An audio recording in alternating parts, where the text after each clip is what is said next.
अस्सलामुअलैकुम।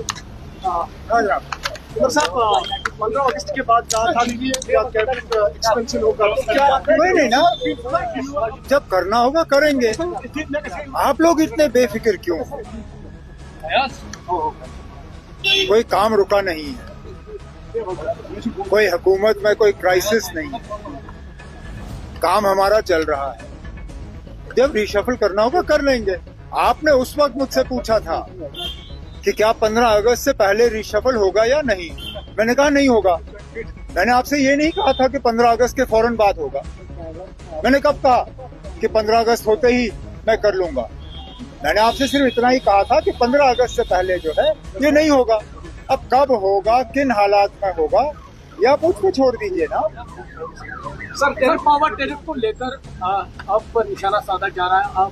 आपको वादे जो अपोजिशन जमात है वो दिला रही है। तब हमने कब कहा कि बिजली के रेट जो है वो बढ़ेंगे नहीं। हमने कहा था कि सबसे ज्यादा गरीब जो लोग हैं, सबसे ज्यादा जिनको जरूरत है, उनको हम 200 यूनिट जो है मुफ्त देंगे।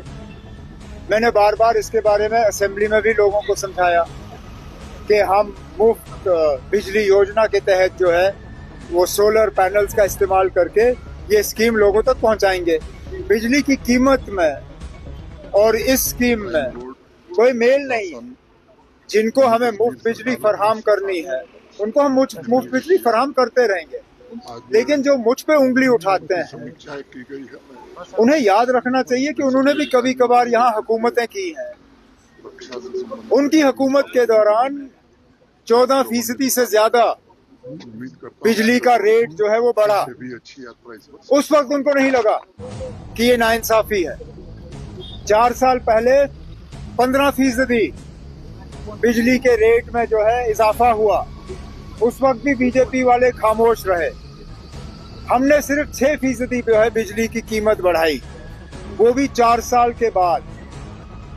कितनी और कीमतें बढ़ी उस दौरान, महंगाई कितनी बढ़ी, तेल की कीमतें कहां पहुंची, जो बाजार से आप सामान खरीदते हो उनकी कीमतें कहां पहुंची। हम जितना कम बढ़ा सकते थे हमने बढ़ाया। देखिए ना, बिजली का ये रेट बढ़ा के हम कोई खुशी नहीं मना रहे, ये हमारी मजबूरी थी।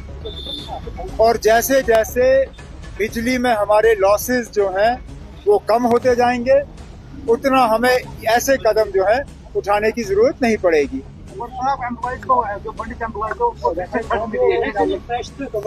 ये ना वाकई एक परेशानी बनी है। एक तो इनको थ्रेट्स नहीं आनी चाहिए, लेकिन लॉ एंड ऑर्डर इंतजामिया, सिक्योरिटी इंतजामिया, जो पुलिस है, जो हमारे इंटेलिजेंस एजेंसीज हैं, उनको इन चीज़ों को लाइटली नहीं लेना चाहिए। उनको पूरी पेशरफ्त करनी चाहिए कि ये थ्रेट्स कहाँ से आ रहे हैं, और जितने भी हमारे एम्प्लॉयज़ हैं उनको हिफाजत में रखना, उन्हें सुरक्षित रखना, ये पुलिस की एक बहुत बड़ी जिम्मेदारी है। 2 साल पहले, 2.5 साल पहले इन्हीं हालात में कुछ पंडित एम्प्लॉयज जो है उन्हें निशाना बनाया गया था, और उससे हमें बहुत नुकसान का सामना करना पड़ा। तो मेरी तो, क्योंकि ये हमारी डायरेक्ट जिम्मेदारी है नहीं, ये जिम्मेदारी ऑनरेबल एलजी साहब संभालते हैं। मेरा तो सिर्फ लॉ एंड ऑर्डर इंतजामिया को मशवरा ये होगा कि इसको लाइटली ना लिया जाए, इसमें पूरी तहकीकात होनी चाहिए।